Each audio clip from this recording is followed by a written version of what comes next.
여러분 안녕하십니까? 역사와 정치 TV 김강훈입니다.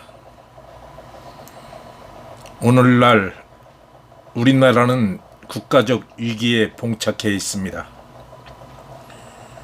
외부 요인도 있지만 우리나라와 일본과의 무역전쟁, 경기 침체, 미중 무역전쟁에 따른 수출 감소와 철모르고 날뛰는 북한 김정은의 미사일 노름 등 국가 위기에 봉착해 있습니다.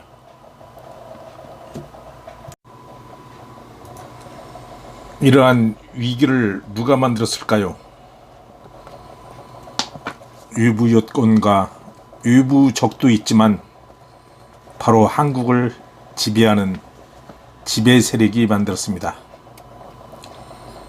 국가 위기를 알기 위하여 한국의 역사를 만들어 왔고 현재 한국의 역사를 만들어 가고 있는 한국의 지배 세력에 대해서 이야기해 보고자 합니다. 이 내용을 보시고 내용이 좋으면 좋아요와 구독 부탁드립니다. 구독은 아무리 눌러도 유료가 아닙니다. 역사적으로 지배 세력을 알아보는 것이 왜 중요하느냐 하면 그 지배 세력에 의하여 한국의 역사가 쓰여졌고 앞으로 쓰여질 거라는 겁니다.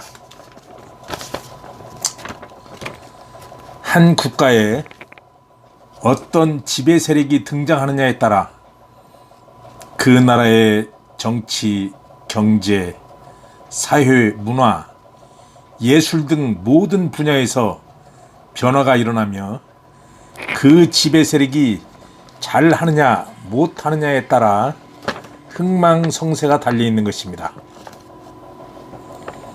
법치국가인 민주국가는 선거로 지배 세력을 일반 국민이 결정하므로 일반 국민이 지배 세력이 될 사람을 선거로 잘 뽑아야지 그렇지 못하면 바로 그 잘못이 국민 그 자신에게 되돌아옵니다. 즉 경제가 엉망이 되고 또 살림살이가 어려워지고 또 국가는 위기에 봉착합니다.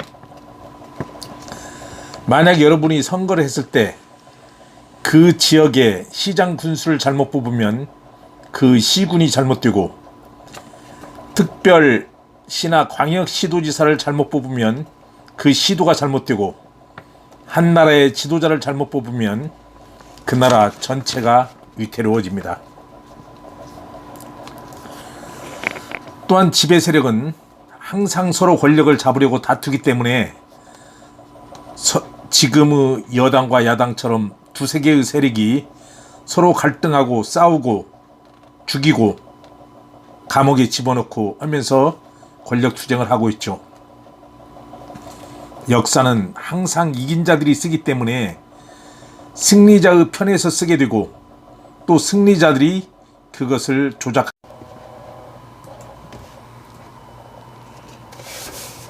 역사는 항상 이긴 자들이 쓰기 때문에 승리자가 쓰고 조작합니다. 우리가 역사를 배우는 것은 우리의 뿌리를 알고 역사로부터 교훈을 얻고 또한 미래를 알기 위한 것입니다. 따라서 그 역사를 알려면 그 지배 세력을 알아야 하고 지배 세력을 아는 것이 우리의 미래를 아는 첫걸음이 되겠죠. 그럼 한국의 지배 세력을 알아보겠습니다. 한국은 반만년이라는 유구한 역사를 자랑하고 있습니다. 그 유구한 역사 동안에 수없이 많은 지배 세력이 있었죠. 그 최초 지배 세력은 한국의 역사가 시작되는 단군 신화로부터 시작이 됩니다. 단군 신화에 나오는 단군이 조선을 건국하여 오늘날의 대한민국에 이르고 있죠. 그럼 한번 한국 최초 지배 세력의 탄생인 단군 신화를 살펴보도록 하겠습니다. 단군 아버지인 환웅이 무리 3천을 이끌고 하늘에서 우리나라에 내려왔다고 하죠. 이 말은 달리 해석하여 보면 유적인 환웅이 우리나라를 침략하여 지배한 것으로 보면 됩니다. 그러나 신화는 그렇게 표현하지 않고 하늘에서 내려왔다고 하죠. 환웅의 무리 3천이 바로 한국 최초의 지배 세력인 것입니다. 환웅의 무리 3천이 바로 한국 최초의 지배 세력인 것입니다.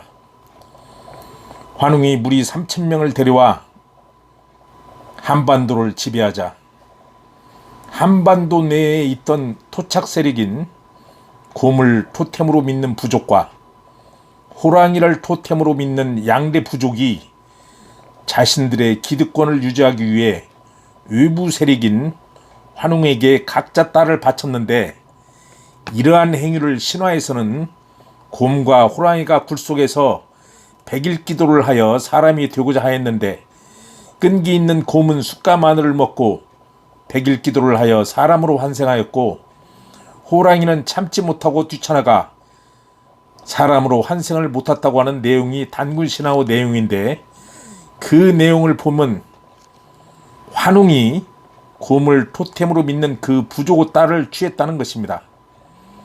그러므로 곰 부족은 그대로 기득권을 유지하여 지배 세력으로 살아남고, 지배 세력이 되지 못한 호랑이 부족은 많은 압박과 서름을 받았는데, 그 서름을 받는 대부분의 백성들이 호랑이 부족 사람들이었죠.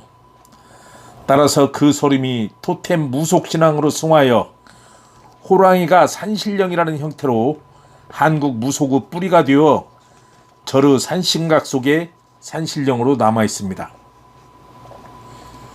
또한 그 88 올림픽의 마스코트도 호랑이가 된 것도 이러한 무속과 연관이 있다고 봐야 되겠죠.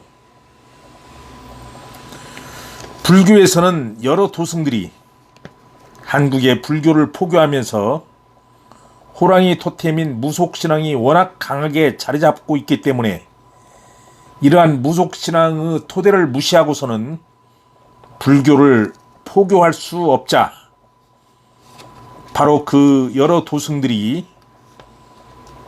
한국의 토템인 호랑이의 무속신앙을 불교와 그 한 뿌리로 수용을 하여 절의 산신각 형태로 그 신앙을 유지하도록 하면서 불교와 한 뿌리로 각 사찰에 자리 잡고 있는 것입니다. 그 나라의 대다수를 차지하고 있는 착한 백성들을 어느 지배 세력도 다 말살할 수는 없는 것이죠. 단군 신화에서 탄생한 그 지배 세력은 BC 108년경 한무제의 흉노 정벌과 함께 고조선은 멸망했습니다. 그러나 고조선이 멸망할 때의 기록 등을 살펴보면 고조선의 지배 세력 일부가 적과 내통하여 고조선의 멸망을 도왔고, 적과 내통한 그 지배 세력은 기득권을 유지한 채 그대로 살아남았습니다. 그 세력들이 부여와 옥저, 동해, 고구려, 백제, 신라 등의 지배 세력으로 연결됩니다. 나라가 망할 때 항상 제일 무서운 적은 외부 적이 아닌 내부 적입니다. 내부 적은 바로 외부 적과 밀통하여 나라를 망하게 합니다. 항상 나라가 어지러워지면 이 두 개의 세력이 싸우게 되는데, 이 내부 적이 적과 내통하고 또 내부에서 혼란을 일으킬 때 그 나라는 거의 망하곤 합니다. 고구려도 예를 들어보면 영계소문 아들들이 서로 권력 투쟁을 하다가 그 아들 하나가 당나라와 내통하여 고구려를 멸망시켰고, 적과 내통한 그 고구려의 지배 세력은 그대로 살아남습니다. 그 고구려 세력들은 통일신라의 귀족이나 호족이 됩니다. 신라가 삼국을 통일했을 때 자기들 옆에서 도와준 고구려와 백제의 지배 세력을 포용하여 고구려와 백제의 지배 세력도 일부는 죽지 않고 다 살아남았습니다. 백제의 일부 지배 세력은 일본으로 도망가 일본의 지배 세력이 됩니다. 그 후 통일신라가 후삼국으로 분열을 하여 서로 다툴 때 고려가 후삼국을 통일하였는데 그 당시 후백제와 신라의 지배 세력도 모두 다 그대로 살아남았다고 봐야 됩니다. 후백제는 견훤이 자신의 아들들과의 불화로 그 무리를 이끌고 왕건에 투항하여 살아남았고, 신라 역시 경순왕이 왕건에게 나라를 바쳐 신라의 지배 세력이 그대로 살아남았습니다. 그래서 계속 기득권을 유지해 오다가 이성계가 외화도 회군을 하여 고려를 멸망시켰을 때도 정몽주 등 일부를 제외하고는 고려의 지배 세력이 그대로 조선에 살아남았습니다. 그 지배 세력은 조선 내내 기득권을 유지하고 있다가 한일 합방이 되자 친일파가 되어 일제시대에도 그대로 살아남아서 기득권을 유지하면서 착한 백성들을 지배하여 역사를 만들어 왔죠. 그래서 현재 한국의 지배 세력을 보면 한국은 이러한 토착 지배 세력, 즉 그 토착 지배 세력들이 친일파가 돼가지고 친일 기득권 세력으로 현재까지 남아있고, 또 하나는 한국은 그 과거제도가 옛날부터 있어가지고 과거제도를 중심으로 한 신진 4대부, 즉 신진 4대부나 선비 세력이 하나 있고, 또 하나는 그 가운데 착한 백성들이 있습니다. 이러한 그 3개의 세력이 싸우고 있는데, 현재 우리나라는 친일 기득권 세력과 박정희의 유신 독재가 만들어낸 좌파 운동권 세력, 그리고 그 사이에서 착하게 열심히 살아가고 있는 우리 착한 국민들의 세력, 이 3개 세력이 있습니다. 그럼 다음에는 이 3개 세력에 대해서 이야기를 하도록 하고, 오늘은 그만 마치도록 하겠습니다. 이 내용을 보시고 내용이 좋다면 좋아요와 구독 부탁드립니다. 감사합니다.